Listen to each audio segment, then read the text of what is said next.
Hello, everyone. You have reached Jerry and Norman, our weekly update, the first one for quite a few days. The tower is up, the drill is in place, and this is a big drill which can even drill down a depth of 1/4 of a mile if need be. It could drill a shallow oil well. And so it's there. We own the drill. It's ready to go. And at one other site, we have moved in a drill rig, and we will be starting its operation today. And this is at the concrete vault site near the MECO headquarters. And so that drill will be underway sometime later today. The drill rig also at the concrete vault site, and I think that probably we're only 1 or 2 days away there from target depth. We had to shut the drill down to purchase some additional drill pipe to get down to the total depth that we needed to, and we had some clutch problems with the drill rig, but those have all been resolved, and we'll be drilling again tomorrow. So maybe we'll have good information, good news there in a couple of days. The other site that we were drilling on was the concrete vault site. The drill rig there is now disassembled. The clutch cratered on it, and it's a very specialized heavy-duty industrial drill rig that was made in Japan. We're going to have to get the clutch plate fabricated. It's doubtful that we'll be able to find it, so we're going to have it fabricated in Manila, and they're going there tomorrow to get that done. At the concrete vault site, we have a drill rig that's currently underway, and we were excavating over there last week, and at a depth of around, I think it was 25 feet, something like that, we hit the water trap, and the water became so strong that it would just collapse all of the sand walls. And so what we decided to do was to go ahead, and we've got a target on top of a target. There's a small target underneath a huge old tree that they planted there, and it's sitting on top of a vault. We believe the vault to be considerably deeper. This is a part of the vault where we got the concrete sample from several years ago at 80 feet. So now we're in the right place, and we're finding all sorts of markers as we go down that man has been there before, anywhere from skeletal remains to petrified wood that was placed there in a pile that did not extend beyond the meets and bounds of our shaft. And, of course, that was found right where this 12-inch square hole pipeline bringing water into us. We don't know where the water is coming from, but it's certainly doing a pretty good job of preventing the progress that we would like. But we've got a huge stream of water coming out of there, and we're able to continue on down. We had some problems today with pumps, but when we put in the 25 horsepower, then we were able to get ahead of the water flow.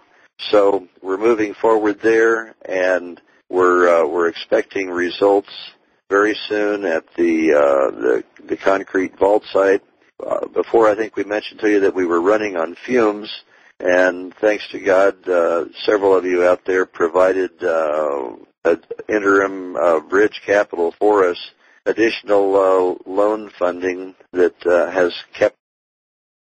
So another good sign, if we had the high-speed drill rig where we could do checkerboard drilling and make 600 feet a day, we could have two to four boreholes a day. And eventually we'll hit exactly where the vault is, and we'll get a sample of it. And at that point in time, we move the boring machine there, and in 24 hours, we've already got a hole cut down to it. 24 to 48 hours, worst case, probably if it's an extremely deep site, it might take a week.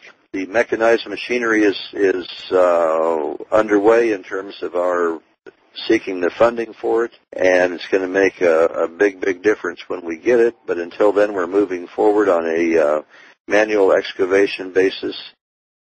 But at any rate, let's move on. We've got a lot of very good news to cover today.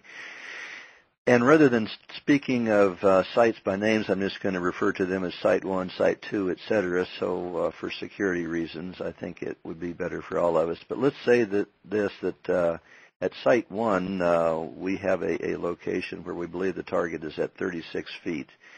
And interestingly enough, they planted a tree on top of it when they put it there. It's a shallow target that was placed at this site in order to probably be used to affect the ultimate recovery. And it was only through filter adjustments that were made some weeks back that allowed us to even see this target for the first time.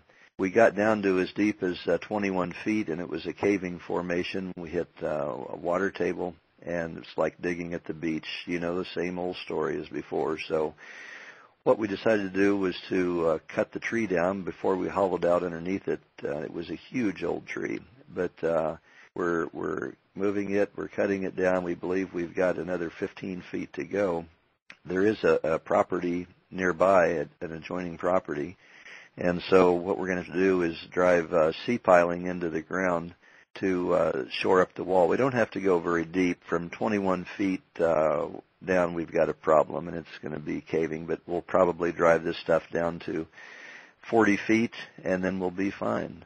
And we also drilled a 40-foot deep water well about 10 feet outside the hole and put in a deep well pump to dewater the water table itself rather than the shaft, because when you dewater the shaft, it pulls all the sand in and it just causes it to cave, whereas we've cased this well deeper, and when we put the deep well pump in, it seems to work fine.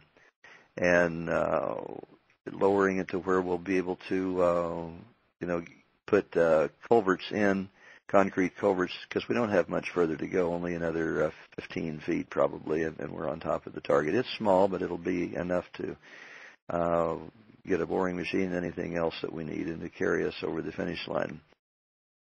And even with drilling 70 2-inch diameter holes in the floor, and then we put the jackhammer down there, we still couldn't crack it. And after 11 hours of pounding with this either 50 or an 80-pound jackhammer, we could only make 4 inches of progress, and that's in an 11-hour shift. This stuff was just incredibly hard. And another thing, as we started drilling that, we put all of our men in chemical suits, and we had surface supplied air. And the air was being pumped down to them and still is. But as they were drilling the concrete, smoke began coming out of it, and a putrid odor came out from the top that made everyone topside very dizzy. The guys at the bottom that were in first responder chemical suits and had their own air supplies, it didn't bother them at all. But anybody that got a whiff, they were curious because all the smoke started coming out of the hole.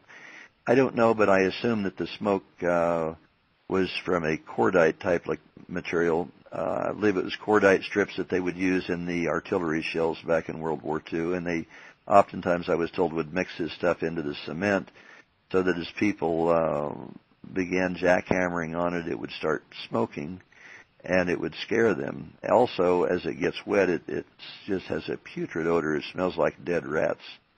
And everyone was complaining topside about this horrible, horrible odor coming out of the hole.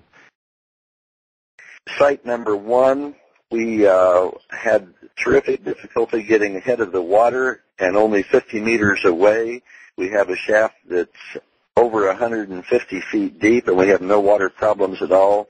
So in this shaft we've hit a water vein, water trap, or whatever, but if you can imagine, we have 156 feet of depth there, and we have 125 horsepower of pumps dewatering the bottom of that shaft and various staging points up and down the shaft, and we still can't get ahead of the water there. So it's going to have to be turned into either a diving operation, or it's going to have to be done with a different type of approach altogether. But at any rate, we're continuing to move forward at other sites. We've temporarily put that site on the back burner, or at least that hole at that site. There are 2 other excavations underway there,